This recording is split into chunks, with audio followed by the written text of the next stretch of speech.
আসসালামু আলাইকুম ওয়া রাহমাতুল্লাহি ওয়া বারাকাতুহু। সুপ্রিয় শিক্ষার্থীবৃন্দ, তোমরা কেমন আছো? আশা করি তোমরা আল্লাহর রহমতে ভালো আছো। তো পূর্ব ঘোষণা অনুযায়ী আমরা যে আগে ঘোষণা দিয়েছিলাম তোমাদের লকডাউন চলছে 5 তারিখ থেকে 1 সপ্তাহ চলবে।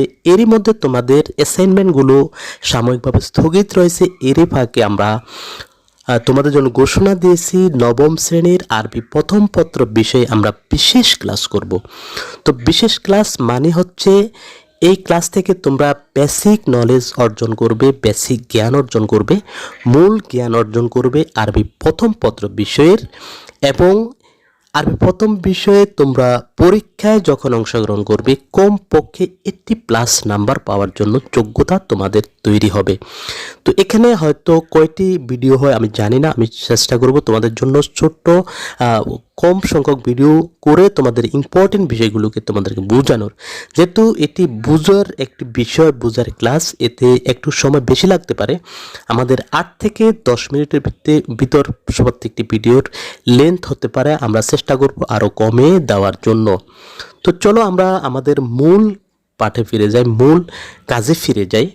তো শুরুতে আমরা যেটি আলোচনা করব যে তোমাদের বইয়ের নাম, তোমাদের এই বইটির নাম হচ্ছে আল-লুগাতুল আরাবিয়াতুল ইত্তিসালিয়া। তো কেন এই নামটি করণ করা হয়েছে এবং এই নামের সার্থকতা কি, এই নামকরণ করার কারণটা কি? তো এখানে দেখো 1 নম্বর হচ্ছে আল-লুগাতু। আল-লুগাতু শব্দের অর্থ হচ্ছে ভাষা।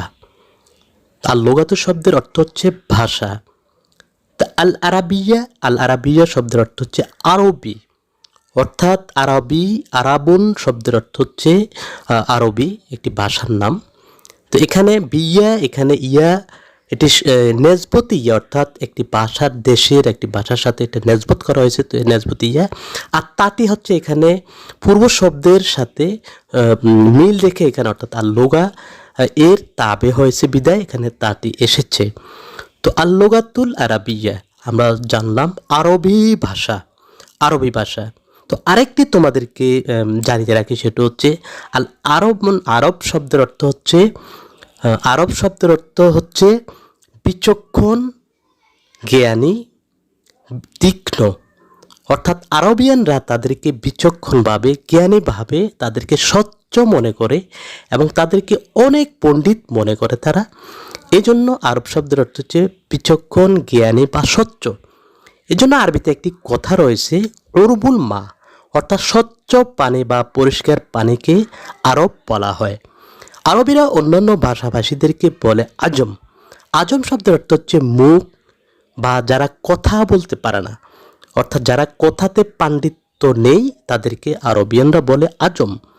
অর্থাৎ এই জন্য আরবি শব্দের আমি বিশ্লেষণটা দিয়ে দিয়েছি। এরপরে আসে ইত্তেসালিয়া। তো ইত্তেসালিয়া শব্দটি এখানে কেন এসেছে? ইত্তেসালিয়া শব্দের অর্থ হচ্ছে কানেকশন বা সংযোগ।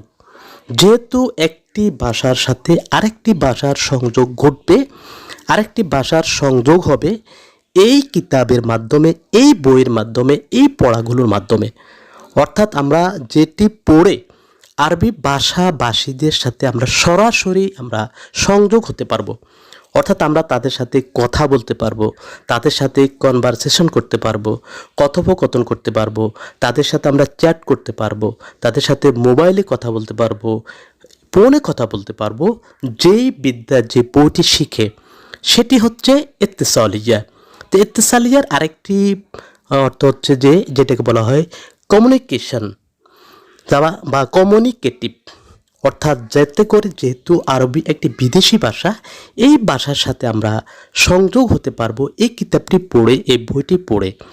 তো এই জন্য এর নামকরণ করা যথার্থ হয়েছে।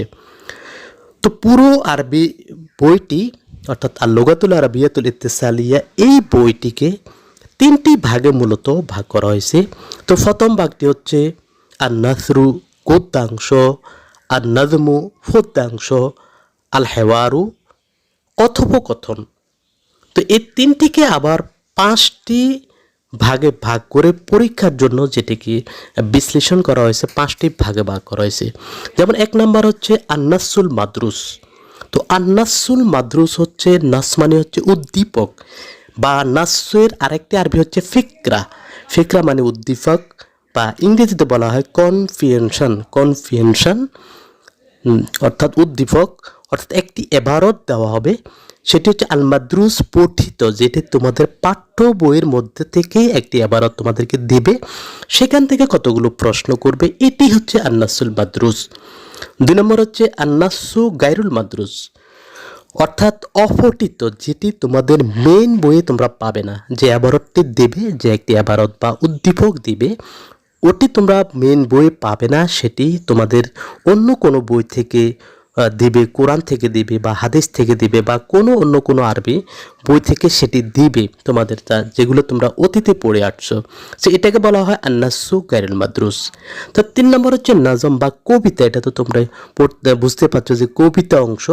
তো কবিতা অংশ থেকে, যেহেতু এটা একটি সাহিত্যের একটি অংশ, সাহিত্যের অন্যতম একটি অংশ হচ্ছে আন-নাজম, তো সেখান থেকে তোমাদেরকে প্রশ্ন করা হবে। 4 নম্বর হচ্ছে ইক্তেবারুল মুফরাদাত। বুঝতে হবে ইক্তেবার অর্থ হচ্ছে পরীক্ষা করা বা যাচাই করা। মুফরাদাত মানে শব্দ সমূহ, এখানে মানে শব্দ ভাণ্ডার, অর্থাৎ তুমি শব্দ ভাণ্ডার তোমার কেমন আছে, কতগুলো শব্দের অর্থ তুমি জানো, বা শব্দ অর্থ সম্পর্কে তোমার ধারণা বা জ্ঞান কতটুকু, এই অংশ দ্বারা সেটি যাচাই করা হবে। সর্বশেষ 5 নম্বর হচ্ছে ইক্তেবারুল কিতাবা। ইক্তেবার মানে যাচাই করা হবে, পরীক্ষা করা হবে। কিতাবা মানে তোমার লিখন পদ্ধতি, অর্থাৎ লিখনী পদ্ধতি বা লিখনী ক্ষমতা বা লিখনী তোমার জ্ঞান কেমন, সেটি যাচাই করা হবে। তো প্রত্যেকটি অংশের আমরা মানবন্টন নিয়ে আমরা পরবর্তীতে ভিডিও করব। আশা করি সেখান থেকে আমরা আরও বিস্তারিত করে তোমাদেরকে বলবো যে কিভাবে সহজে আরবিতে তোমরা 80+ কমপক্ষে 80 নাম্বার উপরে তোমাদের নাম্বার থাকবে। আর যারা একটু তুলনামূলক দুর্বল রয়েছে তাদের জন্য কিভাবে তোমরা আরবি সাহিত্যে পড়লে তোমরা কমপক্ষে তোমরা ফেল ঠেকাতে পারবে, অর্থাৎ 40 নাম্বার পর্যন্ত তোমরা তুলতে পারবে, সেই আকর্ষণীয় সেই বিষয়গুলো আমরা আলোচনা করব।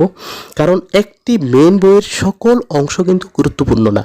আবার কোনটি গুরুত্বপূর্ণ সেটি তুমি বুঝবে না, তোমার একজন উস্তাদ বুঝবে, তোমার শিক্ষক মহোদয় বুঝবে। তিনি সেই অনুযায়ী তোমাদেরকে দিক নির্দেশনা দিবেন, সেই অনুযায়ী তোমাদেরকে তিনি কোশ্চেন দিবেন, সেই অনুযায়ী তিনি তোমাদেরকে প্রস্তুত করবেন। কিন্তু তোমাদের সেই ধারণা নাও থাকতে পারে। তো অনেক ভালো স্টুডেন্ট রয়েছে যারা অনেক ভালো বুঝো, যারা পড়ালেখার সাথে যারা সম্পৃক্ত তারা বুঝবে। তো এর পূর্বে তোমাদেরকে অবশ্যই একটি কাজ করতে হবে, সেটি হচ্ছে তোমাদেরকে রুটিন মাফিক পড়তে হবে। কমপক্ষে প্রতিদিন কমপক্ষে 1 ঘন্টা করে পড়লে তোমরা এই সংক্ষিপ্ত সিলেবাসটি তোমরা পুরোপুরিভাবে করতে পারবে। তো এখানে আল্লাহ হাফেজ।